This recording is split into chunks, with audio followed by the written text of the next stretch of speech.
రాష్ట్రంలో ప్రజా ఆరోగ్య పరిరక్షణ ధ్యేయంగా తెలంగాణ ప్రభుత్వం మరో విప్లవాత్మక నిర్ణయం వైపు అడుగులు వేగంగా వేస్తోంది.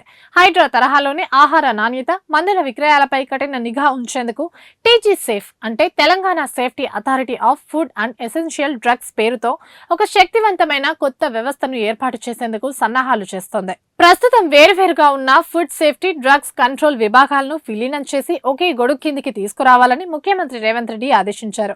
హోటళ్లు, రెస్టారెంట్లు, పబ్స్, ఫుడ్ కోర్టుల్లో లభించే ఆహార పదార్థాలతో పాటు మెడికల్ షాపుల్లో విక్రయించే మందుల నాణ్యతను నిరంతరం తనిఖీ చేయడమే ఈ టీజీ సేఫ్ ప్రధాన లక్ష్యం.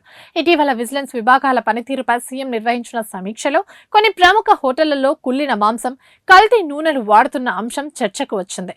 ప్రజా ఆరోగ్యాన్ని తీవ్రంగా దెబ్బతీస్తున్న ఇలాంటి ఘటనలకు అడ్డుకట్ట వేయాలంటే నిరంతరం నిఘా ఉంచే ప్రత్యేక వింగ్ అత్యంత అవసరమని సీఎం భావించారు. ప్రస్తుతం వైద్య ఆరోగ్య శాఖ పరిధిలోని ఫుడ్ సేఫ్టీ, డ్రగ్స్ కంట్రోల్ విభాగాల్లో నిధులు తగినంత ఫీల్డ్ సిబ్బంది లేక సమన్వయ లోపంతో సతమతమవుతున్నాయి. అందుకే ఈ రెండు విభాగాలను విలీనం చేసి టీజీ సేఫ్ గా రూపాంతరం చేయనున్నారు. ఈ నూతన సంస్థ బాధ్యతలను ఒక ఐజీ ర్యాంక్ పోలీస్ అధికారికి అప్పగించడమే కాకుండా పోలీస్ శాఖ నుండి డిప్యూటైజేషన్ పై అవసరమైన ఫీల్డ్ స్టాఫ్ ను నియమించేందుకు కూడా ప్రభుత్వం కసరత్తు చేస్తోంది.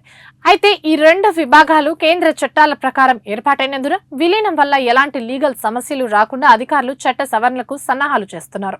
ఇప్పటికే ఇతర రాష్ట్రాల్లో అమల్లో ఉన్న ఇలాంటి వ్యవస్థల పనితీరు, అక్కడి చట్టాలను అధ్యయనం చేసేందుకు అధికారుల ప్రత్యేక బృందం ప్రయత్నిస్తుంది. ఒకవేళ టీజీ సేఫ్ పూర్తి స్థాయిలో అందుబాటులోకి వస్తే కల్తీ ఆహారం, నాణ్యత లేని మందుల విక్రయదారులకు గుండెల్లో రైళ్లు పరిగెత్తడం ఖాయమనే చెప్పాలి.